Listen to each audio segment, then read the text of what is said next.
All right, this is One Last Midnight, and welcome back to another episode of Cooking with Midnight. So you guys have been asking for it. I've been talking about it a lot.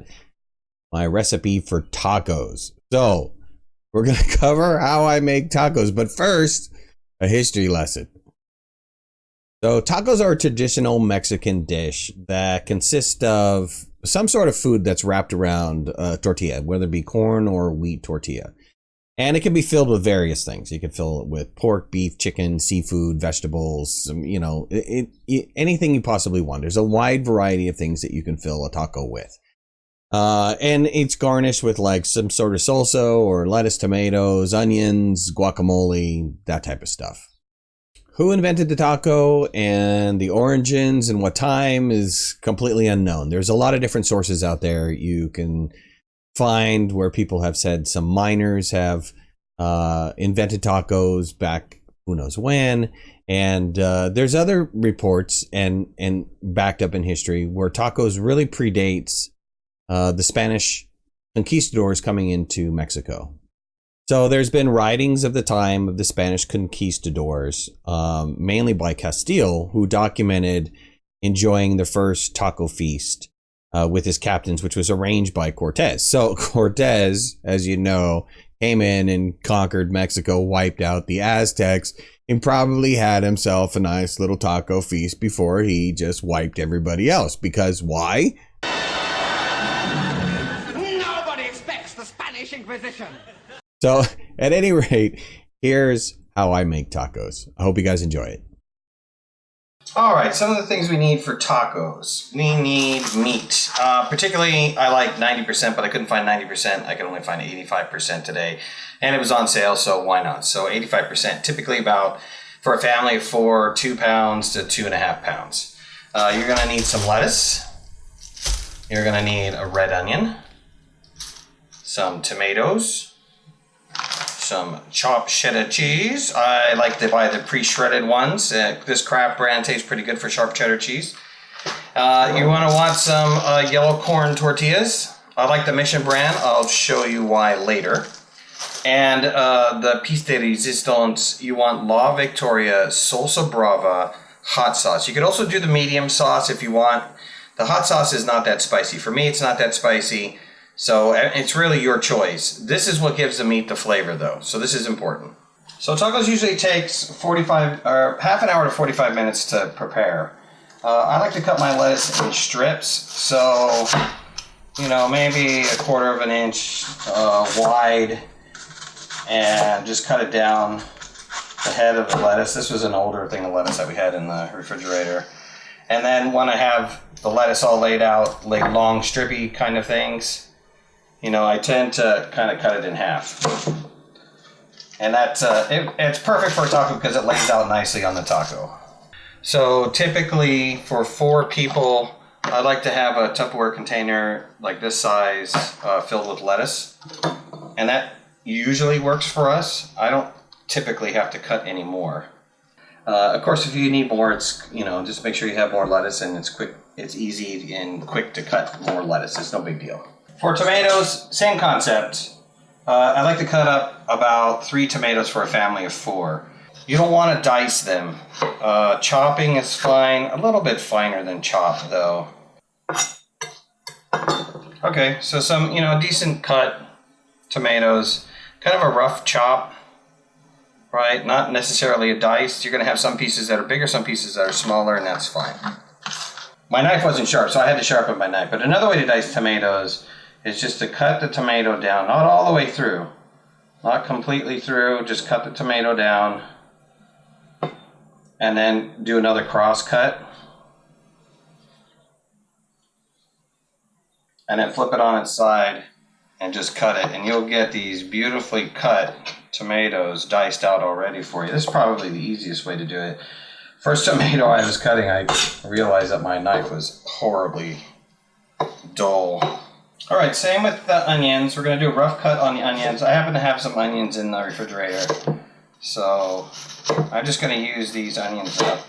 The amount of onions, again, family of 4, it's up to you. My family typically doesn't eat a lot of onions. I'm the one that likes a lot of onions. What's fantastic about leftover tacos is that, you know, the following day, if you still have shells left, you can do leftover tacos. But if not, it's easy just to cut more lettuce, take the rest of your onions, your tomatoes, whatever else, cheese, whatever else you want to put in there, and it's easy to make a taco salad. Okay, in a matter of minutes, I had the first 4 ingredients of tacos complete.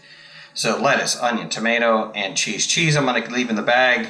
All of these I'm going to put lids on top of. Dinner for me right now is about 4 hours away. I just wanted to prep some stuff in advance and I wanted to do this video. But typically you put these in nicer bowls or nicer dishes if you're going to set and you're going to serve for people. For me, though, however, this is just going to be in Tupperware. Probably going to, you know, make our tacos out of the Tupperware, and any leftovers we have, we're just going to stick a Tupperware lid on and throw it into the refrigerator, and done. Cleanup is done. All right, so it's time to cook the meat. We're going to cook the meat at medium-high until it's brown. By the time, it's a 2-stage process. So the first stage is browning the meat, and then we're going to drain the meat before we put the seasoning on. So we'll come back when it's browned up. Just remember that when the meat is cooking and it's starting to cook and turn brown, you want to flip the meat over, make sure it cooks on the other side, and break it up because we want it loose. We don't want it like one big giant chunk. All right, we've got to the point where the meat is browned and it's time to drain the meat. Now this is 85% meat, so there's a lot of oil in there, along with a lot of other beef juices in there. We don't want that in our taco meat.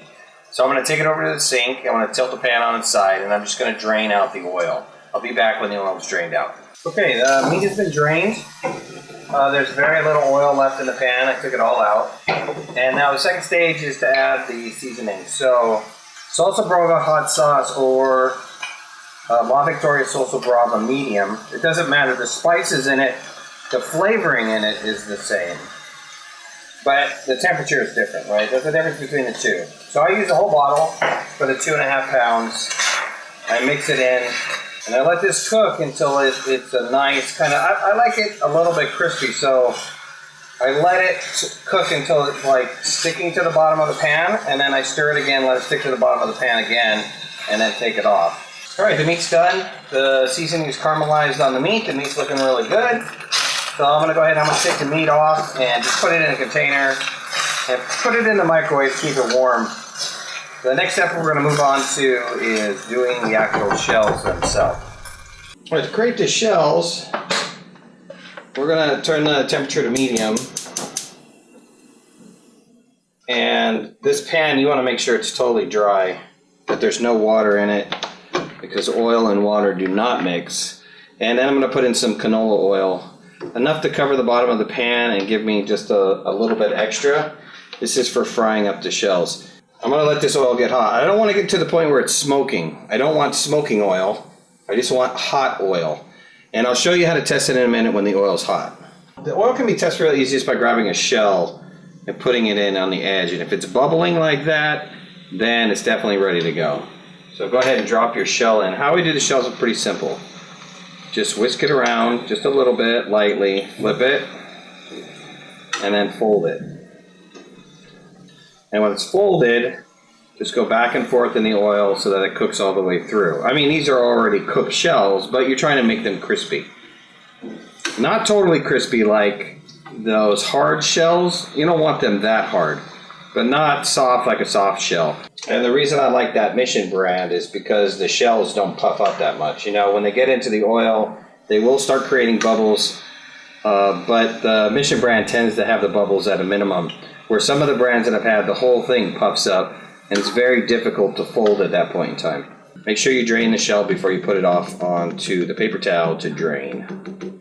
So another thing to note on these shells is if you've stuck the shells in the refrigerator, really bad news, because the shells will tend to get condensation on them, and putting in a shell that has any kind of condensation, any kind of liquid on it into an oil is a big mistake. So I highly recommend buying the shells the day you make tacos and just keeping them at room temperature. If not, make sure that you have the shells out for a day and let them get up to room temperature.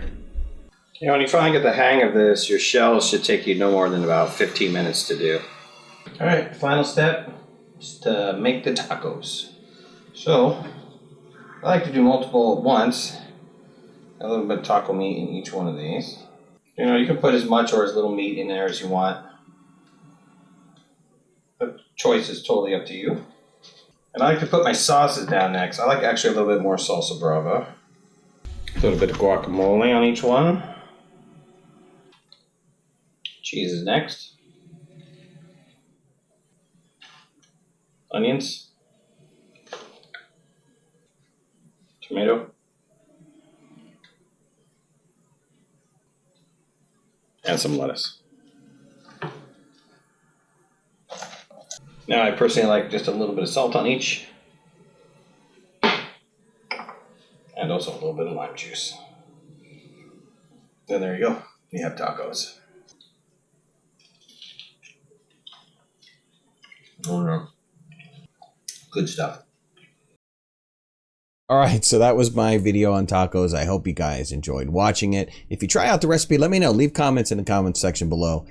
If you like this video, hit the like button. If you're not a subscriber, please subscribe. We'd love to have you in the community. And if you want to follow me on any of my social media, you can find the links in the description below. We'll see you guys soon. Thanks a lot. Bye-bye.